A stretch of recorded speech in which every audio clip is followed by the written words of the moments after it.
Okay, let's dive into this.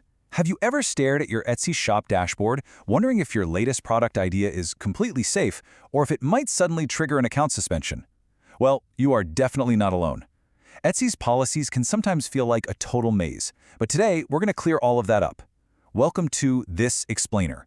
Consider this your ultimate, foolproof guide to safely selling on Etsy without the looming fear of a ban. We're going to decode the very DNA of what Etsy allows so you can build your business with total confidence. To make this super easy, we're breaking it all down into a clear 5-part blueprint. The golden rule, creators, curators, where do you fit, and finally, avoiding suspension. Let's get right to it. Starting off with Section 1, the golden rule of Etsy. Before we even talk about specific products, you really need to understand the foundational philosophy that drives every single rule on the platform.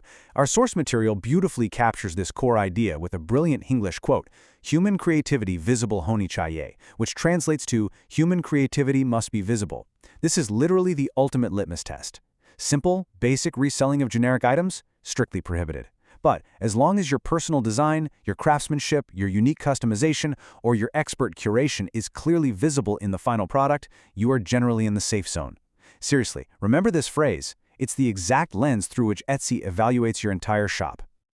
Moving right along to Section 2, Creators. This covers the made and designed categories. So the first category is made by a seller, and it is exactly what it sounds like. These are products that you, the seller, have handcrafted, physically altered, assembled from smaller parts, or produced using your own machines and tools. And we aren't just talking about knitting a sweater or hand-building pottery here. This absolutely includes modern crafting. If you use a Cricut machine for vinyl printing, a laser engraver for wooden nameplates, or even a 3D printer, you are physically bringing that item into existence, and that totally counts. The distinction here is really fascinating. Things like handcrafted pottery, a plain tote bag that you've hand-embroidered yourself, or those laser-engraved plates are all great. Your creativity is visible, but simply buying a mug from Amazon and reselling it, that is a massive violation. And here is an incredible detail from the source. Simply following manufacturer instructions, like assembling a Lego set or building flat-pack IKEA furniture, does not count as made by a seller. Why? Because the creativity belongs to Lego and IKEA, not to you. You're just assembling someone else's vision. Our second pillar is designed by a seller. You might not physically manufacture the item in your garage, but the creative vision is entirely yours. This is exactly where digital download creators, print-on-demand sellers, and AI artists fit perfectly. The critical factor here is that you, the seller, must create the original design. So how does this actually play out? Well, original Excel templates, custom wedding invitations, and your original artwork printed onto a blanket by a production partner all get a massive green light. What about AI? Using AI is perfectly fine if you wrote the unique prompt, meaning the creativity stems from you, and you clearly disclose it in your listing. However, you absolutely cannot just grab an image from Google, turn it into a PDF, and sell it. You also cannot sell someone else's copyrighted work. And crucially, while AI-assisted art is okay, selling pure AI prompt bundles, just the text prompts themselves, is highly risky and mostly prohibited. Section 3, Curators. This includes hand-picked and sourced items. The third pillar is hand-picked by a seller. Here, your value isn't in making something. It's in your expert eye. You are a curator. This category covers true vintage items, which Etsy strictly defines as being at least 20 years old. It also covers natural items and those beautifully curated themed gift boxes. Authentic 1990s vintage jackets, natural fossils, dried flowers, or a highly specific book lover gift box are all fantastic. But you cannot simply take a brand new modern item and just label it vintage style. Furthermore, a random mystery box with unknown items or a gift basket simply filled with one single brand of candy, like Cadbury chocolates, lacks that required human curation.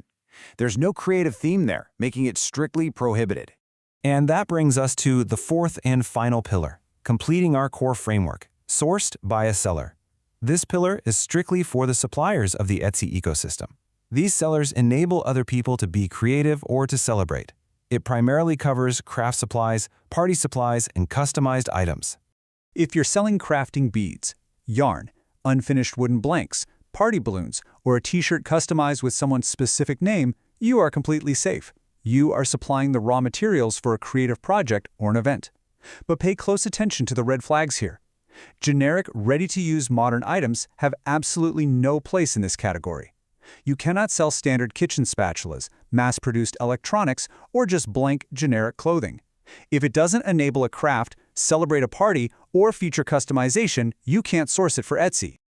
All right, Section 4. Where do you fit? I really want you to actively think about your own shop or your future product ideas right now as we look at 3 highly specific examples drawn straight from the source material. Where do they fit, and are they safe? Let's walk through these examples together. Example 1. Custom handmade metal containers, where you do the engraving and hand assembly. That easily falls under made by a seller and is absolutely allowed. Example 2. An original Excel template that you coded and designed yourself. That is a perfect fit for design by a seller and gets a total green light. But example 3. AI thumbnail prompts, where you're basically just selling the text of the prompt. As we learned earlier, this completely fails the creativity test, doesn't clearly fit into a protected category, and is highly risky or outright not allowed. You see how perfectly the blueprint works? Which brings us to Section 5, how to avoid suspension. Because knowing the categories is really only half the battle. Understanding the strict operational rules is the other half. So here are your absolute non-negotiables, the things you must always do. Always, always use your own original photos of your products. Never steal product photography. Ensure your designs are your own. If someone else is physically printing your design, you literally must clearly disclose that production partner in your listing. Similarly, if you used AI to generate artwork, you have to disclose those AI tools. And finally, stick entirely to copyright-free original content. Transparency is absolutely your best friend here. Now for the red flags. Listen closely, because taking shortcuts is for sure the fastest way to get your shop permanently banned.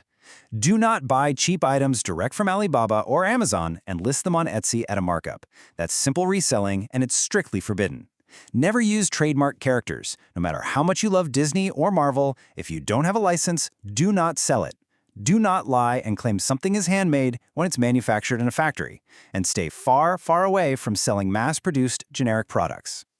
So look at your listings right now. Is it obvious to a buyer and to Etsy's bots that your human creativity brought this to life? If the answer is yes, you are ready to thrive. But as AI tools continue to evolve rapidly, the line between creator and generator is blurring every single day. Are your current products future-proof against Etsy's next policy update? Keep creating, keep curating, but always stay vigilant.